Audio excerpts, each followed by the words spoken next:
আসসালামু আলাইকুম, কেমন আছেন আপনারা সবাই? আশা করি সবাই ভালো আছেন। সুমি কুকিং ব্লগসে আপনাদের সবাইকে স্বাগতম। আজকে এই গরমের মধ্যে আমি আপনাদের সাথে একটা ডেজার্ট শেয়ার করব। তো এই ডেজার্টটি খুব সহজ এবং অল্প কিছু উপকরণ দিয়ে ডেজার্টটি বানিয়ে দেখাবো। তো চলুন কি কি উপকরণ ইউজ করে এবং কিভাবে বানাই সেটাই দেখে নিই। তো দেখুন, ডেজার্ট বানানোর জন্য প্রথমে আমি এখানে এনার্জি বিস্কুটের গুঁড়ো করে নিয়েছি। এনার্জি বিস্কুট আপনারা চাইলে কোকোলা বিস্কুট বা অরিও বিস্কুটও গুঁড়ো করে নিতে পারেন। তো আমি বিস্কুটগুলোকে গুঁড়ো করে নিয়েছি একদম মিহিভাবে। এখন এর মধ্যে গলানো বাটার দিয়ে দেব। তো এখানে আমি প্রায় 3 টেবিল চামচের মতন বাটার গলিয়ে নিয়েছি। তো এই গলানো বাটারটা এই বিস্কুটের সাথে দিয়ে দেব। তো এই বাটার আর বিস্কুটের গুঁড়োটা ভালোভাবে নেড়ে একদম মিশিয়ে নিতে হবে।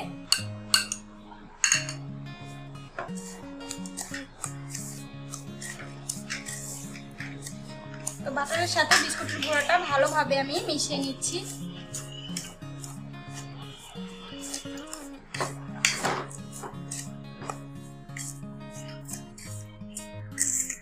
তো দেখুন, একদম বাটারটা আমি একদম বিস্কুটের গুঁড়োর সাথে ভালোভাবে মিশিয়ে নিয়েছি। এখন আমি এগুলোকে বাটির মধ্যে সেট করে নেব। এখন আমি এগুলোকে সরিয়ে যে বাটিতে আমি সেট করব ওইরকম 2টা বাটি নিয়ে নিয়েছি। আমি আমার পছন্দের মতন বাটি নিয়ে নিয়েছি। আপনারা যদি চান বক্সেও সেট করে নিতে পারেন। তো এই বিস্কুটের গুঁড়াগুলোকে আমি পরিমাণ মতন বাটিতে দিয়ে মিশিয়ে নিচ্ছি, সেট করে নিচ্ছি। তো ডেজার্ট কাপে আমি পরিমাণ মতন বিস্কুটের গুঁড়োগুলো দিয়ে একদম চেপে চেপে একদম সেট করে নিচ্ছি।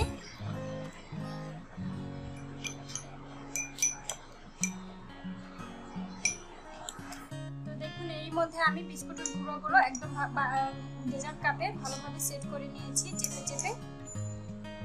এগুলোকে এখন একটা সাইডে সরিয়ে এখন আমি এখানে একটা মিক্সিং বোল নিয়ে নিয়েছি। এর মধ্যে এখানে 4 কাপ পানি এড করে নেব।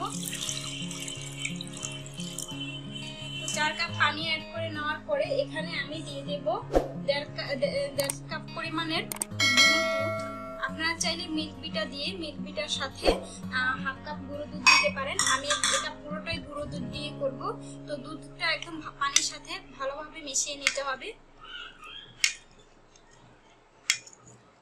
চাইলে খাঁটি গরুর দুধ দিয়েও করে নিতে পারেন বা প্যাকেটের দুধ দিয়ে করে নিতে পারেন। তো দুধটা যখন ভালোভাবে পানির সাথে মিশে যাবে এর মধ্যে দিয়ে দেব এখন আমি কনডেন্স মিল্ক। তো এখানে আমি 1/4 কাপ কনডেন্স মিল্ক নিয়েছি। এই কনডেন্স মিল্কটা দিয়ে দিচ্ছি।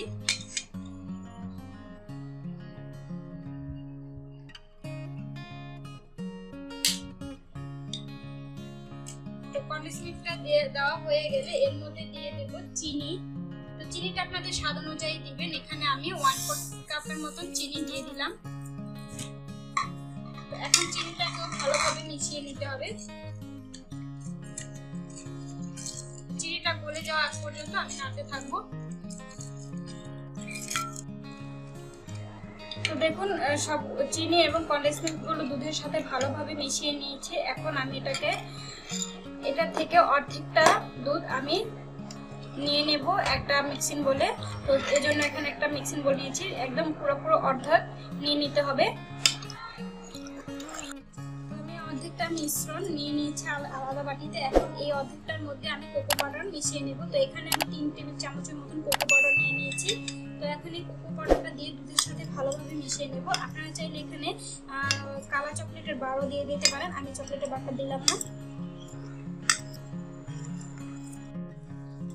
তো এখানে আমি কোকো পাউডারের মিশ্রণটা ভালোভাবে মিশিয়ে নিয়েছি। এখন চলুন চুলার প্রিপারেশনে চলে যাই।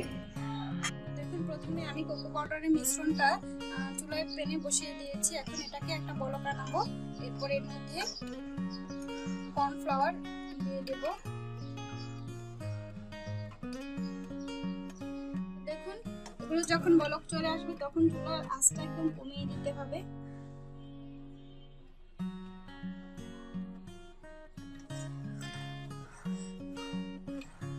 তো বলক চলে এসেছে। এখন এর মধ্যে আমি 100 গ্রাম পরিমাণের বাটার দিয়ে দেব।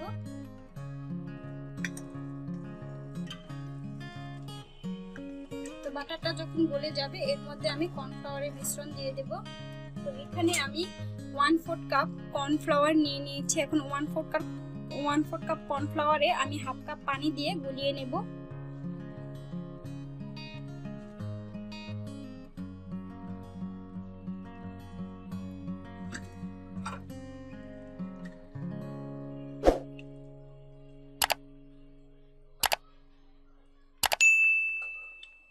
তো বাটারটা যখন দুধের মিশ্রণের সাথে কোকো পাউডারের মিশ্রণের সাথে মিশে যাবে তখন আমি এই কর্নফ্লাওয়ারের মিশ্রণটা এর মধ্যে দিয়ে দেব।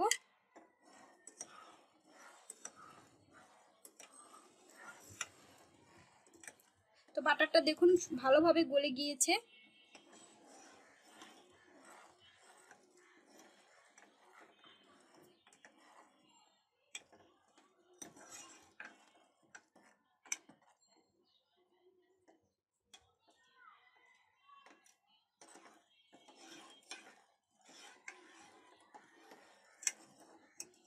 তো এখন আমি কর্নফ্লাওয়ারের মিশ্রণটা এর মধ্যে দিয়ে দিচ্ছি।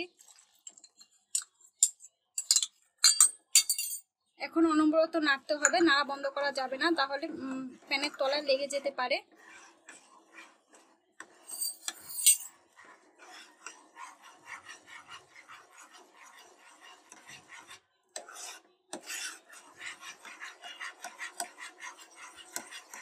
দেখুন কোকো পাউডার মিশ্রণটা কতটা ঘন হয়ে গেছে।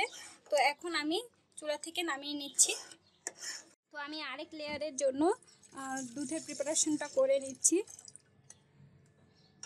তো বাকি অর্ধেকটা আমি জ্বালিয়ে নিচ্ছি। এটাও একটা বড় কাঁসা পর্যন্ত ওয়েট করতে হবে।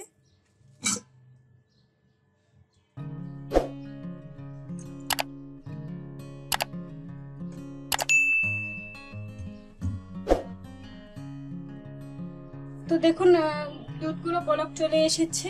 তো এখন আমি এর মধ্যে আর 100 গ্রাম বাটার দিয়ে দেব। তো এই বাটারটাকে গলে আসা এক পর্যন্ত ওয়েট করতে হবে।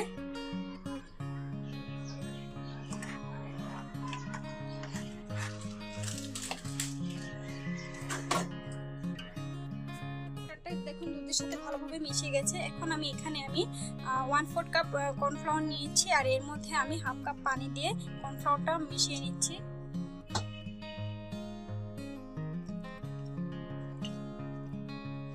দেখুন কর্নফ্লাওয়ারের মিশ্রণটা মেশানো হয়ে গেছে। এখন আমি এই দুধের মধ্যে অল্প অল্প করে দিব এবং নেড়ে নেব।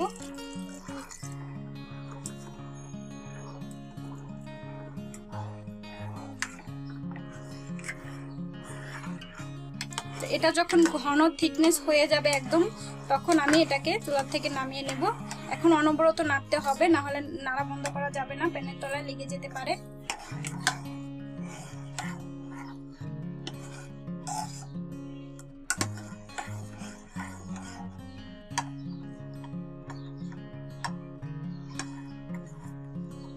দেখুন দুধের লেয়ারটাও ভালোভাবে হয়ে গেছে। দেখুন কতটা থিকনেস হয়েছে। এখন আমি চুলা থেকে নামিয়ে নেব। তো দেখুন আমি এখন প্রথমে কোকো পাউডারের সেই মিশ্রণটা দিয়ে দেব এই বিস্কুটের লেয়ারের উপরে।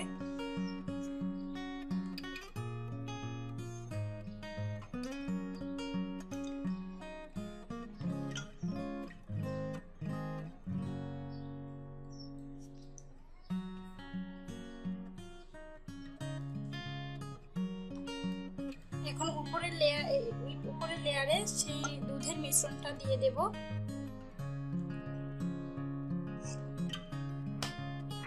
তো আমি সবগুলোর উপরে সাদা দুধের লেয়ারটা দিয়ে দিচ্ছি।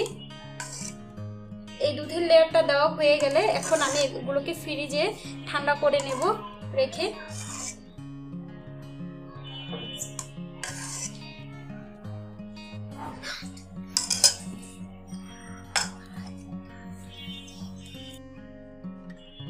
তো দেখুন চকলেটের লেয়ার এবং দুধের লেয়ারটা দিয়ে দেওয়া হয়ে গেছে। এখন এগুলোকে ফ্রিজে রেখে ঠান্ডা করে নেব। প্রায় 15 মিনিটের জন্য ফ্রিজে রাখতে হবে।